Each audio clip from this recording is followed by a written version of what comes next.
Alrighty, welcome back to another episode of RE Radar. Today's episode is going to be about what you're not really thinking about when you're buying or selling a home. It's not going to be the big stuff. We're not talking price, interest rates, or how many bedrooms you need, the obvious things. I'm going to be talking about the little things, the things you might assume, the assumptions, the stuff that it doesn't show up in a listing, but absolutely shows up in real life living in that house. Because most real estate regrets, they don't come from a bad decision. It comes from a decision made with missing information. So today I want to walk through some of those more common overlooked things that I see buyers and sellers miss until it's too late. Now, first off, what I'm going to be touching on is location. And I'm not talking about it in the way of the neighborhood or what schools are in the area.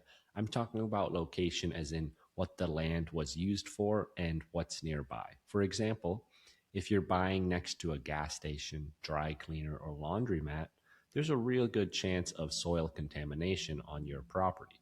You likely have underground tanks, chemicals, and runoff all in that area around your home. So the house itself might be fine, but the dirt underneath your home may not be. Now, does that mean you should never buy a home next to a gas station or a laundromat? No, but it does mean you should be aware of these potential issues that your property may have, as perhaps down the road, those issues could become more apparent, or when you try to sell the property, it could come up as an issue. So just being aware of the potential hazards of buying land next to or near a gas station laundromat is key.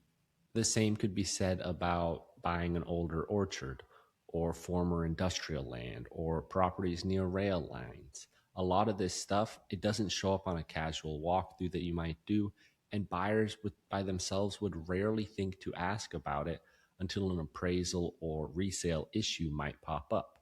Now, I'm not trying to make everyone paranoid here or anything, but it's always key to ask that one extra question before you fully fall in love with that house. Now, next up is the idea of noise. This is a big one, especially for sellers, as well, noise can be tricky because humans, well, we adapt, of course, and you tune things out. But buyers, well, they haven't adapted to them. They won't be tuning out any noise they see. So some examples I see all the time could be a train horn, especially right near crossings. I mean, those train horns, they're not optional. They're federally required, and so they're always going to be blaring away constantly every day at some houses. You've got ferry horns or fog signals, super common and a real issue here in the Pacific Northwest. Fire stations, hospitals, all those, well, they lead to frequent sirens. And then some other things that you might not think about, garbage or recycling trucks that come in at 5:30 a.m. and perhaps the primary bedroom where you're going to be sleeping is right up against the alleyway where that truck drives by. So you're always hearing it, and it could be quite loud. Next, you've got school bells, playground noise, PA systems, even seasonal stuff like football games down by the stadium downtown, summer concerts, boat traffic. If you've lived there for years, you're barely going to notice it anymore. You tune it out. But a buyer, they're going to hear it once and start imagining it every single day, nonstop blaring, and be annoyed and not want to buy the place. That's why for buyers, I always encourage a buyer to visit a property at different times of the day, not just Saturday open house at noon, because you want to hear what it sounds like around the neighborhood in the morning, midday, at night, weekend, weekday, to get a fully understanding of that home. And then, of course, for sellers, well, just because something doesn't bother you doesn't mean it won't matter to the next person. Now, next up on the talking points we got is tenants, because, well, this can catch people off guard constantly, as if you buy a property with a tenant, that does not automatically mean you're going to get to live in it when you want. That's just not how it works, especially in a place like Seattle and some surrounding areas where tenant protections are very, very, very strong. A very pro-tenant city Seattle is, and it can make it hard to get that tenant out of the home you just bought. It might not make much sense as you're like, well, I just bought this home. But if the tenant is in there and if the proper steps weren't taken to have the tenant evicted, then it could be a massive headache for this new buyer. In a place like Seattle, evictions can take months to maybe even a year plus.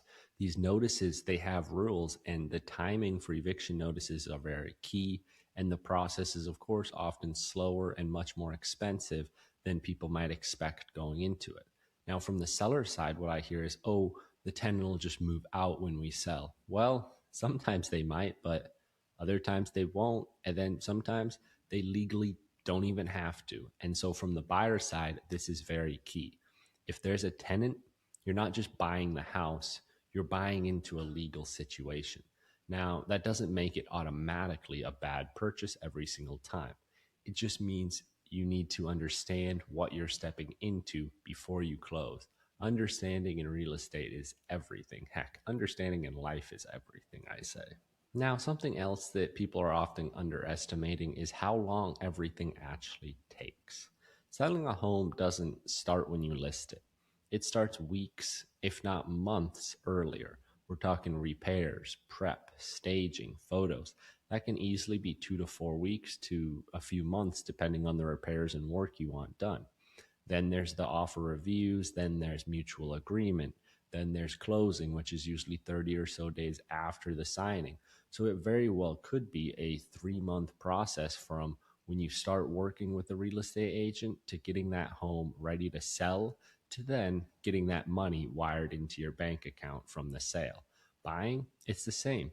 People assume they'll just look for the weekend, write an offer, and be moved in a month later. Easy, right? Boom, bam, wham. When in reality, touring homes can take weeks and months, if not maybe a year plus. Multiple offers or a stubborn seller that won't budge can cause you to end up writing more than one offer, perhaps, before getting one of those offers accepted. Appraisals, inspections, financing, all these add time to the transaction. And then, of course, you've got life deadlines like school, jobs, your current lease. Well, they don't always align cleanly with the transaction of that home you're trying to buy. Now, the actual transaction from when you go into mutual acceptance on a property and you close on that property, that might just take realistically 30 days, about a month. But the decision making process of buying a home and getting to the point where you're actually signing contracts is usually much longer than someone might expect who doesn't have the experience in real estate.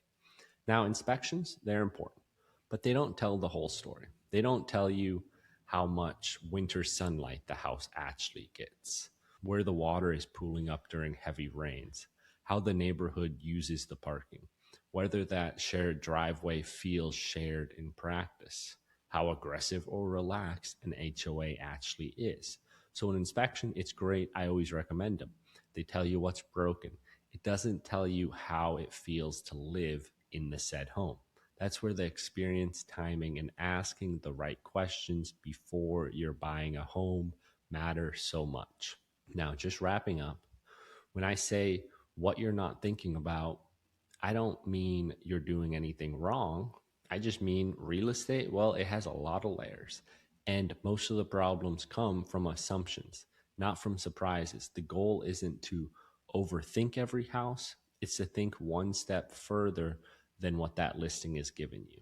My job isn't just to help you buy or sell a home as quickly as possible, it's to help you avoid the things that you didn't even know about and you didn't even think you should be worried about. It's to help educate you on that process. And that's what RE Radar is here for as well, educating just the average buyer or seller on the home buying process and maybe help your transaction go a little smoother as you'll have a little bit of background knowledge. But that is all the time we've got for today's RE Radar. Once again, I am your host and realtor, Nathan Matheson. And if you ever have any personal questions, I'm always happy to chat. But until then, thank you for watching. Thank you for listening. Till next time, peace.